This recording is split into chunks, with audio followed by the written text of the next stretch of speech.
Why, hello, everyone. Welcome to Jolene's Happy Time Craftcast. I'm Joleen, and I am thrilled to welcome you to this episode of our show. Um, there are so many delightful things on the way in today's show, and you might notice that I'm sitting in a new spot than I usually am. If you are catching me live, I have decided to set up a permanent place for me to broadcast the show.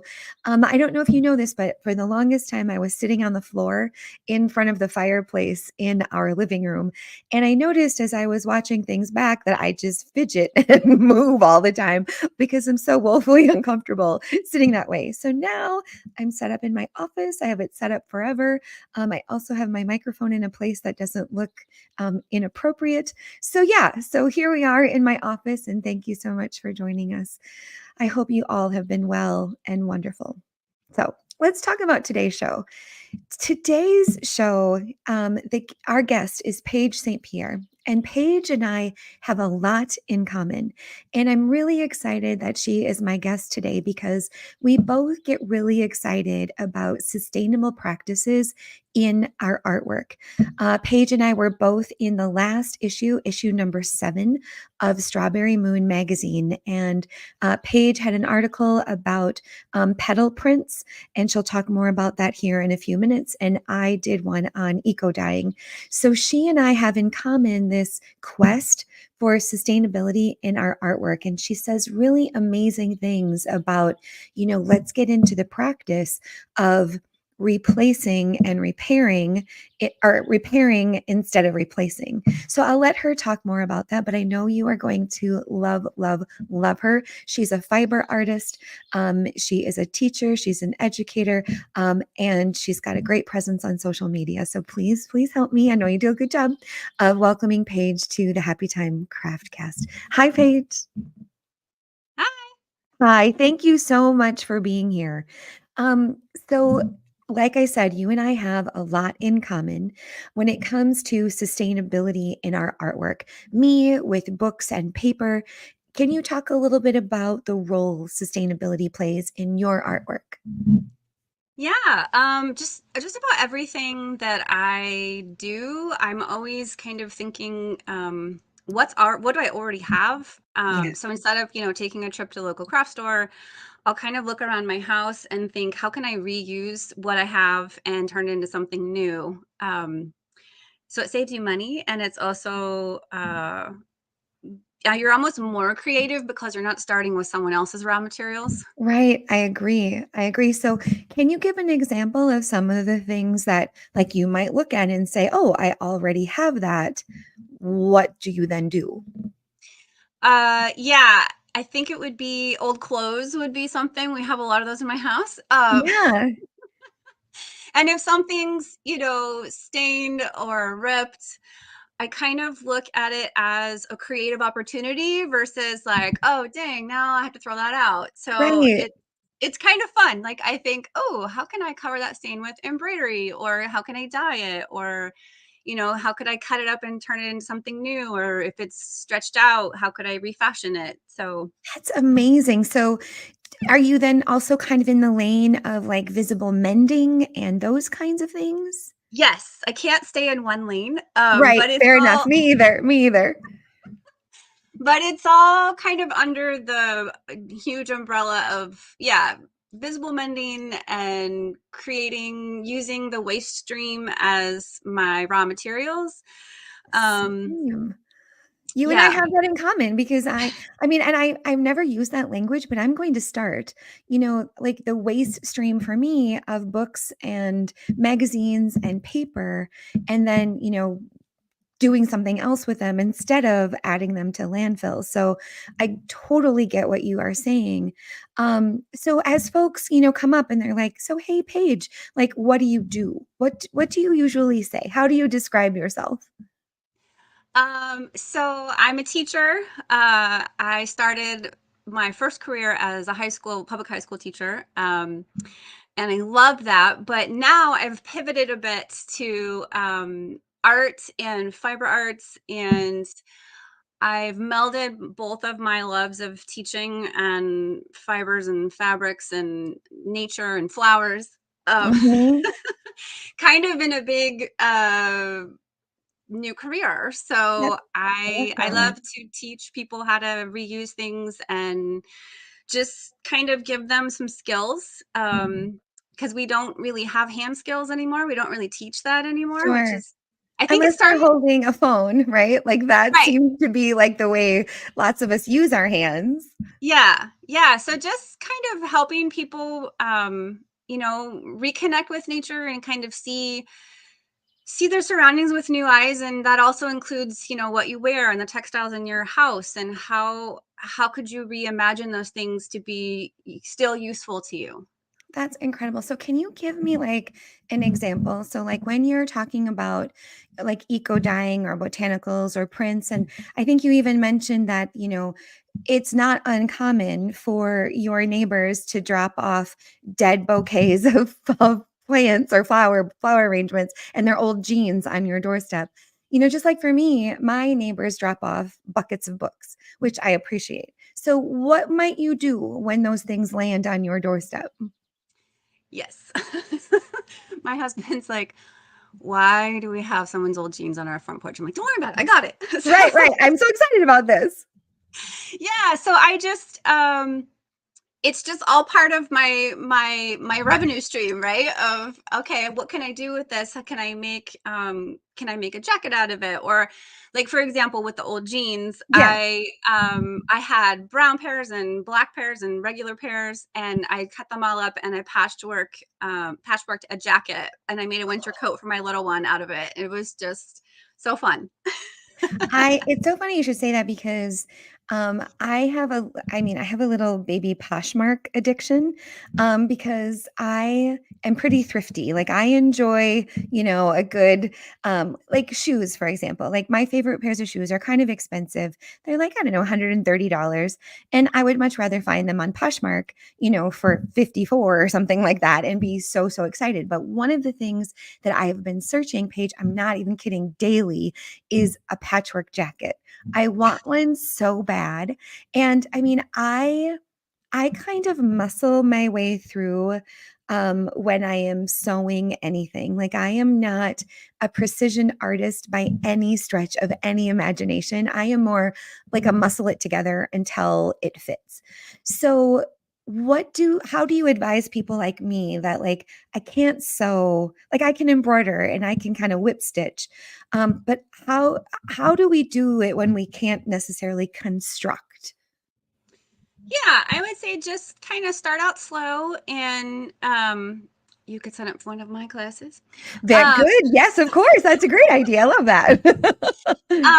there are lots of resources online. There's Mhm. one in particular that I found during the pandemic called Repair What You Wear.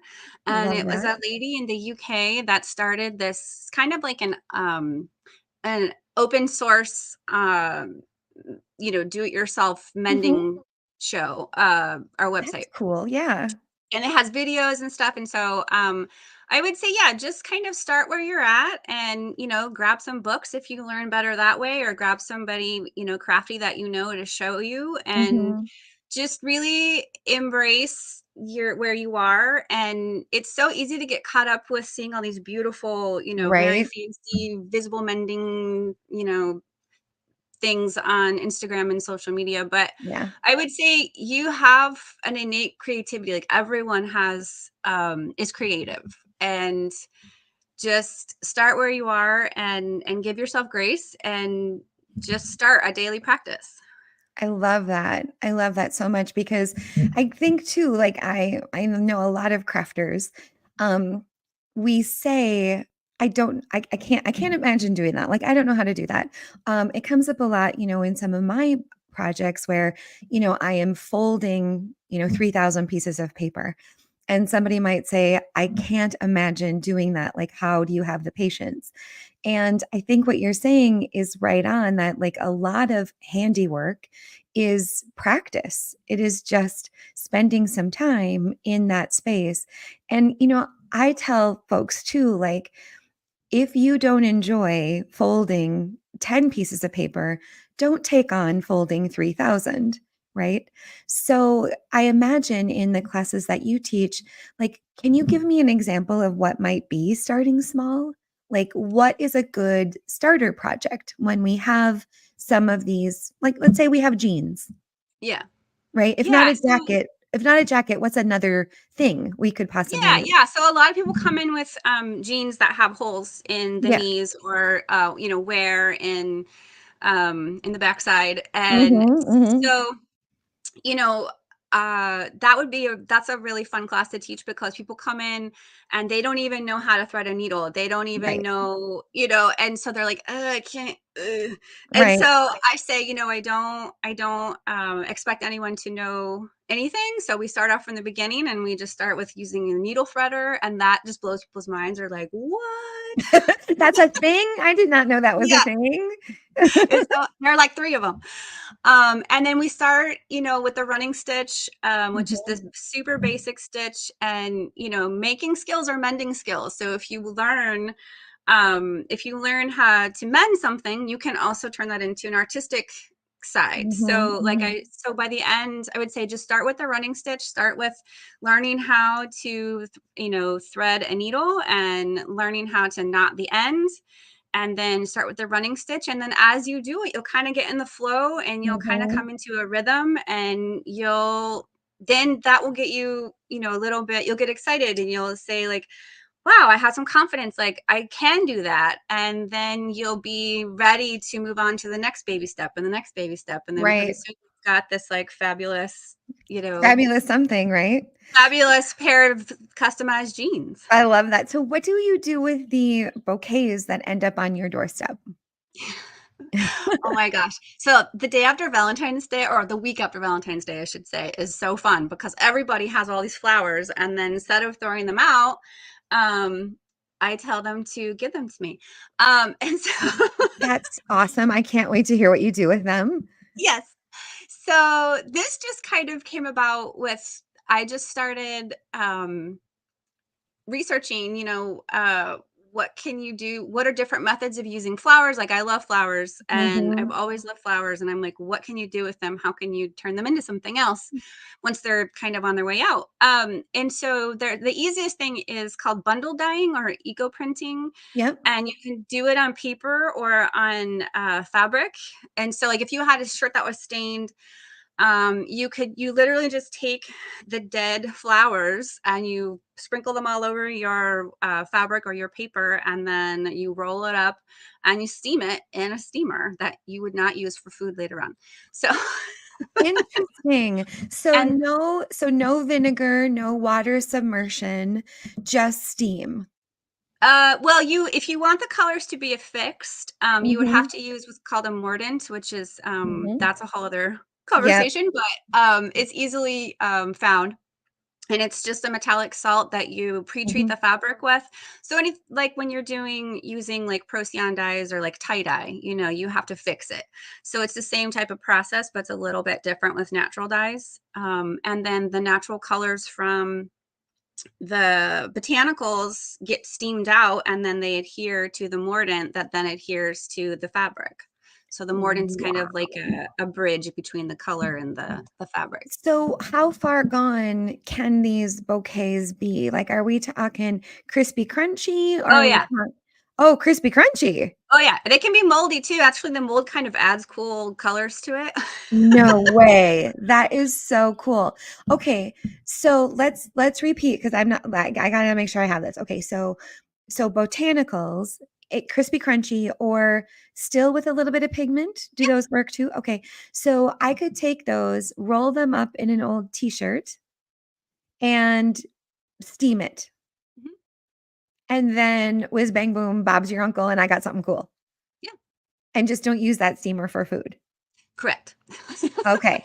Okay. So this sweater is an example of the pink is cochineal, which is a parasite on cactus. Okay. And when they're ground up, there are little bugs, and when they're ground up, they get this vibrant pink. And then I have some yellow little splotches everywhere, and those are actually marigold petals. So I just rolled up the marigold from my dye garden and then kind of sprinkled on the powder of the crunched up bugs and steamed it. And I've washed this probably like, I've had this for a year and it's still got color. So Okay, I'm so intrigued. So it's now so talk fun. so since paper is my game, so Hmm. now talk to me a little bit about, so I understand steaming Yeah. the fabric. What's the process for paper? You can do the same thing. With paper, it's a little bit trickier, which I know you wrote that article. It's so not all the depending on what you choose, it may or may not infuse into the paper, but you can cheat it by kind of pouring on some liquid of like Mhm. if you had steamed some marigold flowers, for example, and then you have that liquid that's Yeah, colored by the yeah. flowers, you could pour that on top of your paper. So then you would, if you don't get imprints, really nice imprints from the leaves or the Mhm. botanicals on your paper, you'll kind of have the negative print from where they were when you open Interesting. it up. So Okay, so we're not gonna take the same process of botanicals on paper and then steaming the paper. We're going you to can. Oh, You you can. can? It just yeah, you can. It just depends. It just depends on the botanicals that you choose. And like for example, some leaves have a lot of tannin in them, which is that Yes. really strong dye. Like Japanese maples will work really well, or oak leaves. And then if you add a little bit of iron to it, that will draw the tannin out and it'll go onto your paper. That is so exciting. So, okay, we have folks in the comments, so let me just ask them real quick. Friends, are your minds blown? Because I did not know this, and it was just okay. Let's talk about peonies. It was just peony season here Hmm. in Spring Grove at my home, and I have lots and lots and lots of petals because I had about 2 dozen peonies in the house. So, if you had 2 dozen peonies, what would you do with them? Well, first I would cut them and enjoy them in my Yes, house I because did I that. love That's flowers. done, done, yes, I love flowers. yes. And if you have too many, you actually can put them in a Ziploc bag and freeze them, and you can save them and do this process all year. When Shut up, I know it's seriously. exciting. Oh my gosh, I did not know that. That's fabulous because I have so many. Okay, go on. Yeah, so if you have too many, you can save them. You can also pull off the petals, and you can keep them in a paper bag and let them dry out, and then just Yep, kind of shake the bag, leave it in a in a yep, closet or kind of in a mud porch or something, and then just kind of shake the bag so they all dry out. yeah, And you can sprinkle them on and do that eco printing that way, or you can just take them fresh and do the same thing on paper and on fabric. And if you wet your fabric first, you can actually get it wet enough. I'm sorry, not your fabric, your paper. You mhm, can get it wet enough and you can roll the paper yep, like you can roll your fabric. So just another thing is the pressure is really what does it, the yep, heat, the steam, and the pressure. And so if you have those old if you have some old tiles from maybe like a project in your house, you can rubber band them together. So you put the botanicals make like a in the press, paper. mhm. Yeah, make like a little mini press, and then just if you have a lot of pressure, then it will make sure that you have contact. Okay, so let me make sure I understand the paper one. So with the paper I am going to get it wet. Yes. And I am going to lay down my peony petals Mhm. and in various stages of decay, you're saying. Yes. So either fresh off the bud or dried Or frozen. or frozen. And I'm going to get a different result Yep. every time. And I can either press them in between layers of kind of damp or wet paper. Mhm. And then how long do I leave them in this press?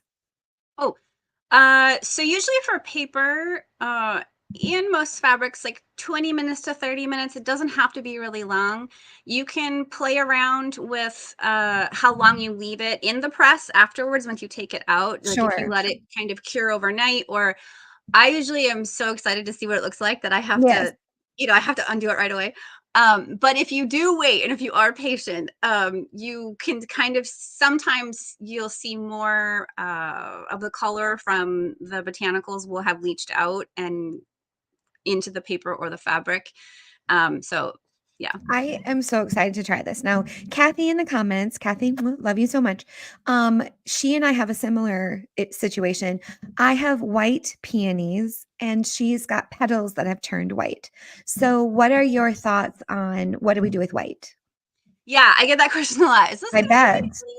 color? So white really won't give you any color, but you can do the trick I said earlier where you can, you could even, if you're using paper, another thing I do when I teach, when we're really short on time, is I will have people just color the paper with watercolors first, Okay. and then you can put your botanicals down. So you already, you kind of cheated a little and you have a color, and then Mm-hmm. you see kind of the negative print of what the petals left. So you can use white petals too, but it just won't give you color by themselves. Mm-hmm. They're Okay. more texture. Okay. So as I mentioned, you and I were both in this last issue number 7 of Strawberry Moon magazine. Um, Friends, if you don't know what I'm talking about, I will link it in the show notes. But it's just an amazing magazine about art journaling. And um, it has got tutorials as well as inspiration, as well as like galleries of what people are doing in their art journal. It's And so in beautiful. it's so beautiful. I mean, just even the paper is just Yeah. amazing. And Suzanne, the editor and publisher, is like a good friend of the show, and I just love everything that she's doing. She's amazing. So, but in this last issue, number 7, both Paige and I wrote articles on eco dyeing, and my process is very different in that I use um, watercolor paper turns out the best. I've tried it with vellum and some other things. I've also had some really interesting results with banana paper. So, banana paper, what bananas come wrapped in at the grocery store, I've had my friends at the grocery store save that paper for me. It's toothy and kind of thick, and it's almost like souped up construction paper or butcher block paper, but thicker and more fiber. So it's just delicious. I love it. And my process is to use really oily eucalyptus leaves have worked the best Mm-hmm. for me. Mm-hmm. Eucalyptus for sure, and especially fresh. Fresh Yeah. eucalyptus is the best. It doesn't work dried. And then I make a bundle like you're describing, and almost like making a book. So, paper, petal, paper, and I smash it all together between 2 blocks of wood. I wrap it in Mhm. twine, and then I submerge it in an aluminum pot with water, the hottest water the tap will give me, and then a good dosing of apple cider vinegar and a bunch of rusty metal. Mhm. And so my process has to be done outside. It's super Yes. stinky and you just never Yes. know what's in that metal. Right. Um, on the plus side, I cook it for about an hour, hour and a half, and then I can take it out right away and see my result. Love it.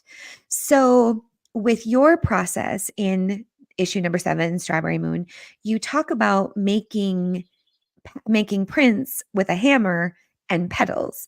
And I tried it this past week in an effort to let folks know about today's show, and I loved it. And so, could you tell us a little bit about that process? Yes. It's so fun. And I honestly don't remember where I found it. Sure, It that happens to me too. Yep, yep. it was kind of one of those rabbit holes you go down, and Yes, then you're like, "Ooh, what's this?" right. Let me So try this fun thing. Yeah. so I always have people ask me like, "Where did you?" I'm like, Internet." Okay, so we have petals. Now Yes. I tried I didn't get a lot of pigment out of my peony petals. I did get a lot of pigment out of an iris that was Mhm. pretty fresh. It was so Yes. heavy it fell over. So I tried it with that and I got a big juicy result. So but you take us through how to do it. Okay, yeah. So yeah, those are some of the questions that I get a lot Yep. when I teach this class. And so I have found that the best way is to pick. You can just go in your backyard and pick things and see if they'll work. But really, Mhm. 30 minutes. Use it about 30 minutes after you've picked it. Okay. That's really the best. And surprisingly, or maybe not surprisingly, but what we consider weeds really give you a lot of pigment. Mhm. And really thin petals will work the best. Okay. Um, and if you work kind of in a systematic way, I'll show you a little quick demo that works the best. So Mhm. flowers that are is the spring flowers really are like supreme because Okay. they're just coming out and they're full of color and they're full of water. Mhm. Really thick, fleshy flowers or waxy leaves will not, they'll just like Mhm. smash and they won't look as nice. But if you like that, it looks Right. great. Then there you Uh, go. Right. there's no wrong or right way to do it. And then if they don't come out, you can always enhance them with watercolors, Right. and just, kind of go that way. And then it looks like you painted it, but you didn't. And it's awesome. So in your article, you say, watercolor paper, right, Mhm. to Yeah. try, and then, fresh petals, Yes. and then some kind of plastic Yeah, and there sheet. are lots of different things you can use. Okay. I've tried a lot of different things. And so what's nice with, so I had some leftover vinyl from a vinyl tablecloth, and so I just cut it up. And I like this because it's pliable and I can see through it and I can Yep. hold it down. Some people cut up those like plastic clamshell containers that Yep, you from can get. deli. Mhm. Yeah. And you can use that. I think I saw you use that in your I little used, demo. so I was recycling those sample books from, Oh yeah. upholstery shops, and in the sample books, there are lots and lots of these vinyl dividers. So I Yeah. saved all the vinyl dividers naturally, because I knew there would be a project that I needed them for, and your project was perfect. So I used, like you, some garbagey vinyl, and Yeah, then, of course, another I washed thing, it, and I still have it. Yeah. right, another thing you can use if you wanna kinda get a 2 for 1 is, you can just use fabric. So, like, Okay. this is a piece of, I think linen that is Okay. kinda stained, but, if I smash some flowers, I only ever tell. Oh, that's So awesome. and then you kinda get a 2 for 1 because you get the imprint on here, and then you Right. also get it on your paper or on your, fabric. The only downside is you can't really see specifically where your Right, hammer where you're is where it going. comes through, yeah. So, there are lots of different ways to do it. You could even use an old T-shirt, I mean, anything you have lying around. Like, Okay. everybody probably has a hammer and a T-shirt and some paper and flowers. Right, exactly. So we're gonna layer this, right? We're gonna go Correct. and you recommended, like, maybe like a yoga mat or like something to soften the Yeah, blow, but we're gonna layer like yoga mat, paper, right. botanicals, plastic. Mhm. Yeah, and I have, like, you'll see my setup when I have to move my computer Yeah, down. You'll please. see my Yes, setup yes. in a sec. And so did you want me to start? Yeah, yeah, Okay. absolutely. Okay. So I don't have a camera up here, so I have That's to okay. like, We're with you. okay. So, here That's you go. perfect. So I have my cardboard here, and then I have just a cutting board Okay. for a flat thing, and I have a piece of fabric here. It's just an old cotton sheet, and then this is a not watercolor, but what is this? Mixed media? Mixed Mhm. media paper, and it's got the tooth isn't as much as a watercolor. Okay. So try different things. And I have my trusty mallets, just Awesome.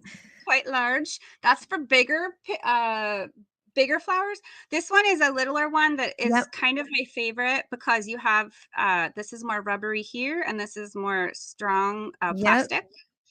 And then some people really like to use a serving spoon. Sometimes they kind of Oh, burnish it. That's another way you can do nice. it. If you don't have any of those things, you can totally use a rack and you can use the flat side, or I've seen people use kind of the side of it and really just kind of tap it all over. So just try anything. This is so great. Oh my god, I love this because, crafty friends, you don't need to go out and buy this hammer you don't have. Like, because you know No, how, you like, one don't. of the jokes is there's the hobby of making crafts, and then there's the hobby of buying the crafty thing, Flying crafts. No, right? this you So have at we don't home. You need to could do do that. it right now. Yeah. So this is a really young fern. Older ferns will not work.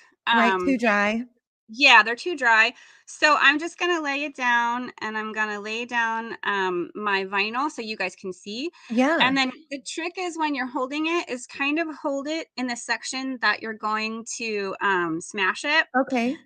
Be mindful of your thumb. And so this is gonna be a little loud. Yep, we're good. We're good. Okay. So We're what I'm ready gonna for it, right, what friends? We're I'm gonna ready. do is I'm gonna start and go systematically. So I'm not just gonna like go all over the place. I'm really gonna Ah, kind of go, left to right or up and down, and then don't go more than once or twice in the same spot because it won't be as nice of an and Paige, you know what I did? I like beat the crap out of that iris and I put a yeah, hole in my paper. So I got a little heavy handed so I'm really grateful for the tutorial. yes. So I'll just do this. I'll just Okay. do a little part of it. So because we're Okay. going real quick, but here, okay, here we go. Oh, it's not even bad. So you do see it's kind of imprinting a little, Yeah, and it's then smoothing out. Yep. now I'm gonna move my fingers this way, so I'm really just holding it right here, and you'll see that. And then a trick is you can let it sit for a second before you Okay. lift it up. So then I'll carefully lift it up. Oop, and I'm not doing the whole thing since we're just doing real quick. And you'll Oh, see so that you cool. have I know, isn't it fun? No way. Oh, Okay. and look, I have a little friend right here as a bug. Oh my gosh. So mistakes were made in mine, which one I just like started smashing all over the place. And like I Right. said, it was a really juicy iris. So it just went like everywhere, which was also kind of cool. But I Right. did smash too hard and I put a hole in my paper. But Yeah, this and is it's incredible. honestly, it's all just trial and error. There's no like Okay. right or wrong way, and everybody has their own style. You don't know Yeah. it yet, but you have your own style. Right. For me, my style is anything messy. Right. And anything that isn't precise, like, that is totally Jolene. If I don't Right. have to be perfect, then I love it. So we're just gonna let our little friend here stay. And another thing you can do is you can see this flower has different petals. And so think about not just like slamming it down and like you can Right. also deconstruct. You can That's the now that language I speak, Paige. Right, I totally got you, yeah. Jillian, none of that was wrong. Um, but you can also deconstruct and reconstruct. So kind of think Oh, of it that way, where maybe I wanna, and then I can color in the flower later, and I can add some details with watercolor paints or watercolor pencils. and are we looking at a pansy right now, or I think so. Yeah, I think this is a little. okay, I bought some the other day. So I'll just do that, and then I can show, I'll try the fabric so you can get okay, an okay. idea of how it looks different. So you're going in So, blind on this one. going in blind, oh my Going in lord. blind, we're covering up the petals. Okay, now cover your ears or turn down your It's sound. not bad, it's not bad, promise. It Okay, wasn't loud. so It this was won't come out as well because I can't see it, right, but and you're using the rubber side. I'm using the rubber side on this one, yeah. Yep, and you're And doing a little section at a time, and you're yes, not being all crazy and jumping no, from the top to the bottom. You're working methodically, kind of left to right or yeah, whatever. Okay, yeah, I'm working methodically, and I and I can can see it coming through the fabric. Yeah, you can see it. So now I'm gonna pull it up, and because I couldn't really see, it didn't really come out as much. Still, we have color and we have, like, we've got the start of something awesome. And if you want, you can always use tweezers to take stuff off if you're afraid of smudging. Mm. You can use your fingers too. And so on the fabric, it just looks fabulous. It looks so good. It's Now, like I painted it, but I didn't do it. so Paige, without a mordant, will that color stay? If it doesn't have a mordant, it will stay. Okay. If you keep it out of the UV light, obviously. Yep. Um, I wanted to show you, I did just a comparison. Um, this one I did about, probably 6 months ago, and Okay. it was more red when it started like this. Ah, okay. So this is like color change over time. It does change over time, and this one I did, in the last class I taught about a week ago, and Okay. this much more vibrant Yep. than the bottom one. Yeah. So what is that color change due to then? That it doesn't have the mordant? It is gonna fade over time even with a mordant, Ah, uh, good to know. Okay. but, uh, like, for example, this is how you can get kinda fancy. These, were pansies, and I did some embroidery over them, Nice. um, but the color in the inside is still the same color Yep. from when I did this about, 2 years ago. That's But so then you can exciting. So Yeah, we then you can could, see this here, yep, like an faded quite a imprint. bit, and this was mordanted. So it kind of depends, Right. because this is not as, intensive as, steaming it and all of that. Right. It's Okay. kind It's of a like little a bit more of a contact point. surface, contact Right. surface design. Yeah. Okay. So, but what I'm also hearing is, okay, so um I was telling Paige earlier, and I'll tell all of you now too, that like one of my recent passions is fabric waste. Specifically, I've got a couple of friends who are interior designers, and they get sample books a couple of times a year, and they end up throwing out old sample books and samples and swatches. And that fabric that comes in is really pretty small. So it's not like you could, you know, uh, make a pillow out of it, because if you're lucky, it's like 8 by 8 or 6 by 8. Like they're pretty small swatches. In other cases, there are larger, pieces and remnants. And what I decided to do, and this is what my this month's craft kit is for my craft club, is we are making fabric books. So I am doing, if you've heard of it, Paige, I'm doing a tab and slot binding. So there's no sewing. And you can put together these pages with this tab and slot binding, and then you have a fabric book that you can embellish. But what I'm getting from this idea is that a scrap piece of fabric could be brought into our fabric books with some of this botanical printing, and then we can embroider and embellish as we otherwise would. And this is another really cool component to our fabric books. Oh my gosh, that'll be Yeah. so fun. Yeah. Yeah, you can really use, the thread as think of kind of like you're painting with thread Yeah, instead. That'd exactly. be really fun. Exactly. Oh my gosh, I love this so much. I have learned so much, and I'm so excited. So okay, now tell us, where can people find you? Where can they get more Paige St-Pierre in their life? Because they need it, they want it. So how can they find it? Oh my goodness. So my website, paigestpierre.com, I have my art up there, and I have, a workshop section. I will be I'm in the process of videoing, kind of a step by step with some digital downloads. For this is my first, lesson that will be up, but that's not till the fall. It takes a long time to video things. Yes, it does. Yes, it does. So, that will be there, and then I'm on Instagram, Paige St-Pierre Apparel, and, where else? Oh, I started a Substack, back in January, I think, a Okay. couple months back, and it's just a place for me to, teach people about just kind of an archive of all, because I have so many ideas, and I have so many That's things about awesome. plants and colors, and so where natural color comes from, and I'm such a nerd with all of that stuff that I want to keep it all in one spot. So if you want to follow me and nerd out on natural color, Of then follow course my we do. Substack. Of course we do. And I will be sure to link it in our show notes and make it easy for people to Sweet. find. Yeah. So we'll do all of that. And then I had one more question about, so if you can take us back to your submission in issue number 7 of Strawberry Moon magazine, Yeah. can you remind folks the title of your article? Yes. I think I said plant portraits with a hammer. I think Yep, or but there's also oh, Mhm. Takizome.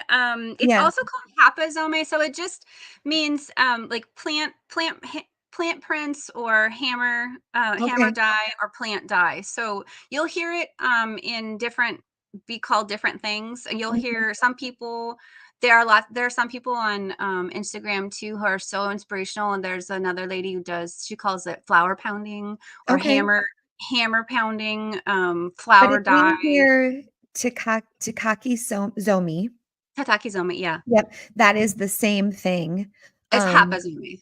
okay. Yeah, Awesome. yeah. Good to know, good to know. They're just I'll different. also link where folks can find Strawberry Moon, and Mhm. get this awesome magazine that's so inspirational. And what I love about it too, and I'm not like sponsored by it or anything, I just love it. I love that there are tutorials, Yeah. instructions, inspiration, and then also kind of like galleries of what people are up to. It's a great magazine. I love Yeah, it. yeah, yeah, and I have a whole how-to in there if you Yes. wanna support Suzanne, and then I'll also be putting more information on, when I create the, online class on my website, so Okay. in the fall. Awesome. Awesome, awesome. Well, this has been, I mean, I say this every time, but one of my favorite episodes. Thank you so much. I'm just going to take a quick pause from our conversation to tell folks a little bit about what's going on here at Big Raven Farm and what's going on with my artwork.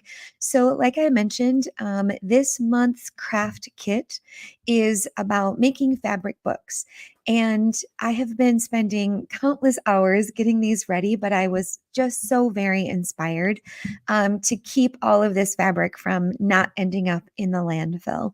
So, fabric books made out of sample swatches is this month's kit. And in this kit, folks who order it, and I'll link it in the show notes, you get enough fabric to make a fabric book that is 6 inches wide and 8 inches tall. So your larger pieces are 12 by 8, and then you fold them in half. So you've got enough to make a 32-page book, and then you've got between 30 and 35 pieces of sample fabric. And they're beautiful. Lots of different colors, lots of different textures. And then also in the kit are 3 embroidery needles, 10 skeins of embroidery floss, a charcoal pencil to mark out your templates, and embroidery scissors. Did I say that? Um, and then you also get the instructions, of course, and then templates on how you might. So, for example, let's say we're going to cut out a rainbow from 4 or 5 different sample pieces.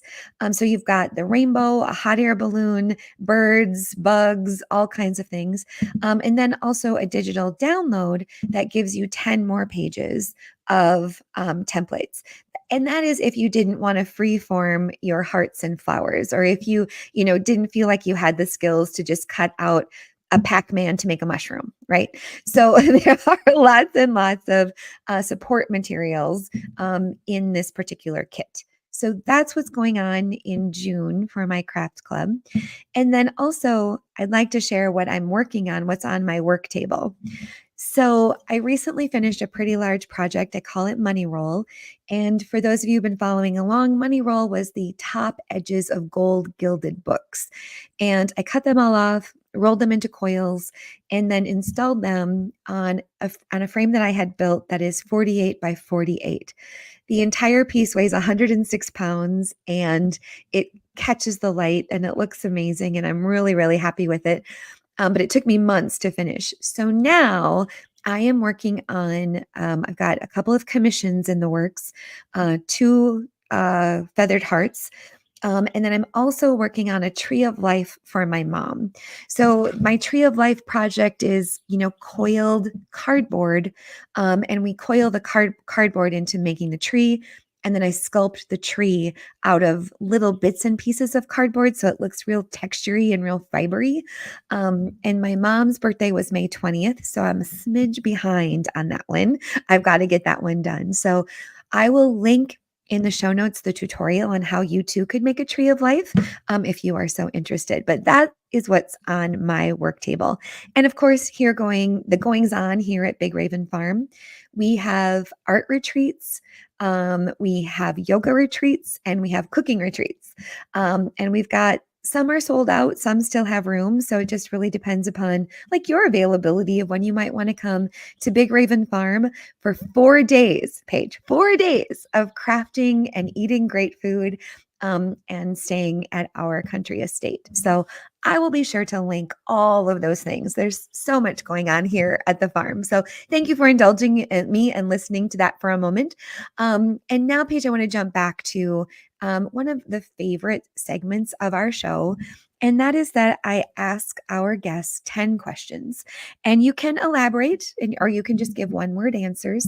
It's just our way to know you a little bit better. So, Paige, what is your favorite word? It's 2 words. Okay. Right now, for me, it's abundance mindset. I love that. So, again, we have that in common. Every day I write in my planner, I am living with an abundance mindset. I'm not even making that up. And then I also write the right people will find me. I write those two things. So we That's continue awesome. to discover things we have in common. Okay. So then what is your least favorite word? Um, I don't know. Maybe like circle back. Oh, some kind of overused businessy Yeah, term. Yeah, I'm with you there. yeah. Like, let's put a pin in it. Uh, yeah. At the end of the day, it is what it is. Like, I'm with you. I don't like any of those. 0. Blech. Okay. All right. What is the best kind of sandwich? Uh, maybe something with avocado on it? Oh, nice. I love I avocado. I would say ice cream sandwich myself. Oh, But that would be my mom's. yeah, loophole. What does being an artist mean to you? I guess really just helping people ignite their creative sparks within them and letting just inspiring people to see a different way forward, a more Mhm. positive way forward. What would it be like if everything ended up working out? That's Right. kind of Right. I appreciate that. And it's interesting how when you talk about being an artist, I hear you talk about your gift to others and not so much self. So that's really interesting that you have a teacher's mindset and the abundance of sharing your knowledge. So that's just what I heard in what you said to give you my quick diagnosis. Okay, what about this? What sound or noise do you love? Oh, I love hearing kids laugh for Yep, me sure. too. Mhm. And bees buzzing around in my garden. I'm totally with you there. I love my kids laughing when they don't know I'm listening. I think that's like the best sound ever. And then the bees, I have a little PTSD. I was gardening on the edge of our garden and I didn't know I was sitting on top of a ground swell wasp nest. Oh And my gosh. so they came up my overalls and I got like Yikes. 10 stings. And the funniest thing, I was running toward the house like taking off my clothes is because they were trapped in my overalls. And I'm running toward the house. And the expression on my husband's face was like, hey, what you doing? Like taking your clothes off as you're running towards the house. And so he like was there to administer triage once he realized I had all these wasps like stuck in my overalls. And funny thing was he got stung like 2 or 3 times, but we have different histamine and he just his hands like swole up to like baseball mitts. Like his hands were like he got hurt way more than I did and he was like the repair guy. But anyway, Oh my gosh. Oh my I'm so gosh. close to you on the bees. Just a little bit of a I memory there. understand. Yeah. So, is there a sound or a noise that you don't like? Yes. Yeah, me too. What's are yours? Gas powered leaf blowers. Oh, fair. Yes. They're like noise pollution. They are Oh, very loud. Yes, I am with just, you. just use a I broom. I am I am pretty traditional in like the nails on a chalkboard or Mm, like I don't know if I saw a comedy skit one time of somebody chewing on tinfoil, but it like freaked me out so much that like I'm always afraid that I'm going to hear that, and I don't even know where that came from, but that would be that would be mine. So other than the profession that you have, and I know that you're, like me, you've had worn a couple of different hats. Yeah. But what would you like to attempt? Oh my gosh. Maybe I'll do this later. I don't Yeah. know. I would say like maybe two. Two. I'm always thinking of Okay. the next step. A documentary filmmaker Oh, about nice. Like a storyteller. um Love that. yeah, kind of both. And then maybe like a historical fiction writer. Oh, nice. So who's Yeah. your favorite historical fiction author? I knew you were gonna ask that, and Uh-huh. I don't remember, but I love the genres. I love learning about people who have, contributed a Yep. lot in history, but we don't necessarily know that about Mhm. them. Mhm, mhm, mhm. And just learning more about their lives. And I can't think of anyone. Well, right now. I love historical fiction too, and I can help jump in with, if you've read Barbara Wood, The Blessing Stone, it's an Mhm. amazing saga of a stone, almost like a cabochon, that is passed down from the time of the Neanderthal to present day. And what happens in the lives of the people who have that particular stone. It's called the Blessing Stone. Highly recommend. Okay, Wonderful novel. Wonderful, wonderful novel. I'll have to check it out. It's so good. So what profession would you not like to do? Oh, I don't know. I'm Um, not gonna do anything stinky or smelly or gross. I would say maybe like a data entry person. Or sitting still. Yes, Yeah, I yes, I have to be doing new things all the time and moving and yes. yeah. Great answer. I Yeah, not totally not in front of the computer all the time. yeah, movement, movement. So, and then my final question is what brings you the most happiness? I think just when you're really in the flow of Mhm, making something or, thinking about ideas about new projects, or mhm, I always get excited when I try something new and then I'm like, "Oh, how can I make a class out of that? Oh, how can I right, teach this?" So, yeah, just I don't know, just being creative and just being in the flow and mhm. just observing the world around me and taking time to You really do have an abundance mindset because even on this one, like the question about your happiness stems from you sharing it with other people. You said it again that it was like what brings you the most happiness is sharing it with people and being inspiring and helping others connect. And I love that you've said that because I don't know that I have identified that for myself as much as I know that it is true. Like I love my community, the people in my craft club and my social media folks. Like I love, love, love them, and it's interesting when I think about happiness. Like I get a lot of happiness from that community, like so much. So I'm really glad you shared that because I feel the same. All right. Well, if you can believe it, our time is almost up. I told you the time goes by so fast, every single time. So, Paige, thank you so much for being with us today on the Happy Time Craftcast. I will keep all of my promises and link all the places that you can find Paige. And I will also link the magazine that we talked about. And I'll make sure everything is there in our show notes. And if you would like to join us the next show, we are doing English paper piecing with Becky Ooh, Campbell, and we'll be doing that on June 26th. And we talked a little bit about English paper piecing a few weeks back with Sandrasa, and Becky too has some ideas about English paper piecing and quilting. So join us for that one.